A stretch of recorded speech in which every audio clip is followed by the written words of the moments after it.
नमस्कार दोस्तों। कतर ने भारत के 8 पूर्व नौसैनिकों को मौत की सजा सुनाई है।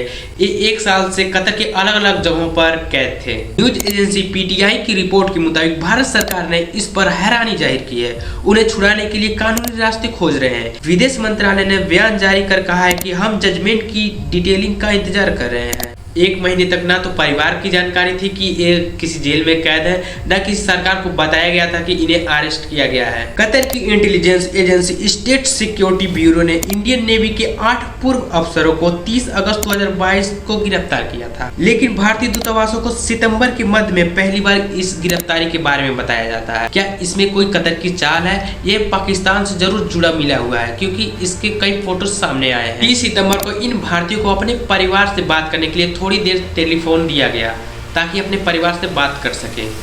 उसके बाद इनकी कोई बातचीत नहीं हुई है। फर्स्ट टाइम काउंसलर एक्सेस 3 अक्टूबर को गिरफ्तारी के 1 दिन बाद मिला। इस दौरान भारतीय दूतावास के एक अधिकारी को इनसे मिलने दिया गया। इसके बाद इन्हें हर हफ्ते अपने फैमिली के साथ बात करने के लिए टेलीफोन दिया गया। दूसरा काउंसलर एक्सेस दिसंबर में दिया गया। कतर में नौसैनिकों को ट्रेनिंग देने वाली कंपनी में काम कर रहे थे। भारत के 8 पूर्व नौसैनिक कतर में दोहरा ग्लोबल टेक्नोलॉजी एंड कंसल्टेंसी नाम की निजी कंपनी में काम कर रहे थे।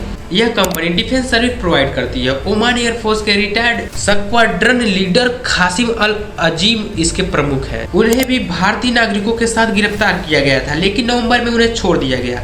यह कंपनी कतर की नौसेना यानी QENF को ट्रेनिंग और दूसरी सर्विस प्रदान करती है। कंपनी खुद को डिफेंस इक्विपमेंट को चलाने और उनकी रिपेयरिंग व मेंटेनेंस का एक्सपर्ट बताती है। इस पद पर कंपनी के सीनियर अधिकारियों और उनके पद की सारी जानकारियां हैं, लेकिन भारतीयों की गिरफ्तारी के बाद यह वेबसाइट बंद पड़ी है। न्यू वेबसाइट में कंपनी का नाम दोहरा ग्लोबल है। इसमें कंपनी से QENF का कोई कनेक्शन नहीं दिखाया गया है, न ही नेवी के पूर्व अफसरों का जिक्र है जो कंपनी में लीडरशिप रोल में थे। जेल में बंद कमांडर पुरेंद्र को कतर में प्रवासी भारतीय सम्मान मिल चुका है। दोहरा कंपनी में managing director retired commander Purendra Tiwari को भारत और कतर के बीच द्विपक्षीय संबंधों को आगे बढ़ाने में उनकी सेवाओं के लिए साल 2019 में प्रवासी भारतीय सम्मान पुरस्कार मिला था। यह पुरस्कार पाने वाले दी आर्म्ड फोर्स के एकमात्र शख्स हैं। उस वक्त कतर में तब तक के भारतीय राजदूत पी कुरान और Qatar defence force international military corporation के प्रमुख ने भी पुरेंद्र का स्वागत किया था। इनको जासूसी के दोषी पाए जाने की आशंका में इन्हें गिरफ्तार किया गया है और इन्हें मौत की सजा सुनाई गई है। कतर सरकार ने 8 भारतीयों पर लगे आरोपों को अब तक पब्लिक नहीं किया है। हालांकि सॉलिटरी कंफाइनमेंट में भेजे जाने वाले यह चर्चा की है कि उन्हें सुरक्षा संबंधी अपराधों के सिलसिले में गिरफ्तार किया गया है।